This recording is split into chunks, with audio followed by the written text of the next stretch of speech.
Je m'en vais recommander au conseil de discipline de vous expulser. Vous êtes un virtuose du trompe-l'œil et vous êtes un menteur. Mais pas un indique. Excusez-moi, Non, je ne vous excuse pas. Monsieur Slade. Tout ceci est un ramassis de conneries. Monsieur Slade, je vous demanderai de surveiller votre langage. Vous êtes à Baird, une grande école, pas une caserne. Monsieur Sims, je vais vous offrir une ultime possibilité de vous justifier. Monsieur Sims vous remercie du cadeau. Monsieur Sims en a rien à branler d'être estampillé ou pas compagnon de Baird. C'est quoi cette secte? Qu'est-ce que c'est que votre devise, hein? Messieurs, il faut balancer vos camarades et assurer vos arrières, faute de quoi nous vous clouerons au pilori. Mais quoi, comme on dit, quand les choses tournent au vinaigre, il y en a qui baissent leur froc et d'autres qui montent la garde, hein. Ici Charles qui brave la tourmente et là Georges qui se cache dans les jupes de papa. Et vous, qu'est-ce que vous faites? Vous récompensez Georges et vous sacrifiez Charles. Avez-vous terminé, Monsieur Slade? Non, je commence à peine à m'échauffer. Je ne sais pas qui est sorti de cette école. William Howard Taft, William Jennings Bryan, Guillaume Tell, qui que vous voulez, leur esprit s'est éteint. S'ils en ont jamais eu un, éteint. Vous baptisez le radeau de la Méduse. Un vaisseau pour cafards aquatiques. Et si vous croyez préparer ces marins d'eau douce là à être des hommes, vous vous mettez le doigt dans l'œil.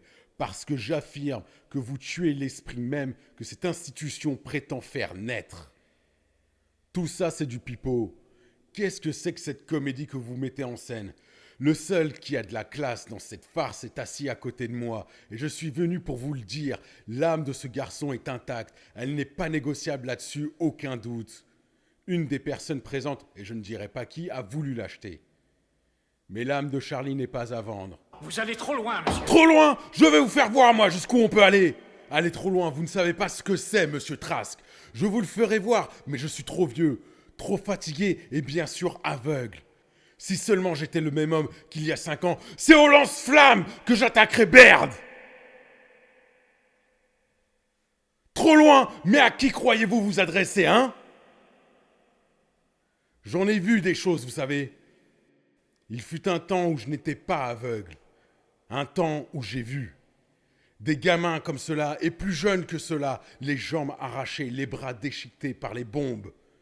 Mais il n'y a rien de pire que le spectacle de l'amputation d'un esprit. Il n'existe aucune prothèse pour ça. Vous croyez simplement renvoyer ce splendide fantassin dans ses foyers au bout de l'Oregon, la queue entre les jambes, pour seul salaire? Moi, je dis que vous êtes en train d'exécuter son âme. Et pourquoi? Parce qu'il n'est pas compagnon de Baird.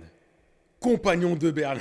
Faites-lui du mal et on vous appellera les compagnons de merde autant que vous êtes. Et Harry, Jimmy, Trent, où que vous soyez, allez vous faire foutre!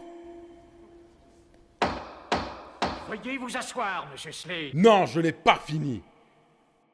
Quand je suis arrivé ici, j'ai entendu ces mots, berceau des dirigeants du pays. Quand la proue du bateau se brise, le berceau va par le fond et il coule, corps et biens. Vous qui formez les chefs, qui façonnez nos dirigeants, faites bien attention au genre de dirigeants que vous nous préparez. Je ne sais pas si le silence de Charlie est justifié ou non. Je ne suis ni juge ni juré. Il y a une chose que je sais.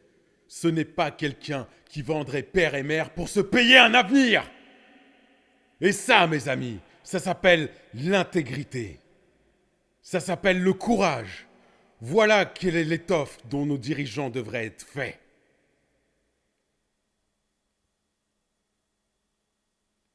Se retrouver à la croisée des chemins, ça m'est déjà arrivé. À chaque fois, je savais quel était le bon chemin.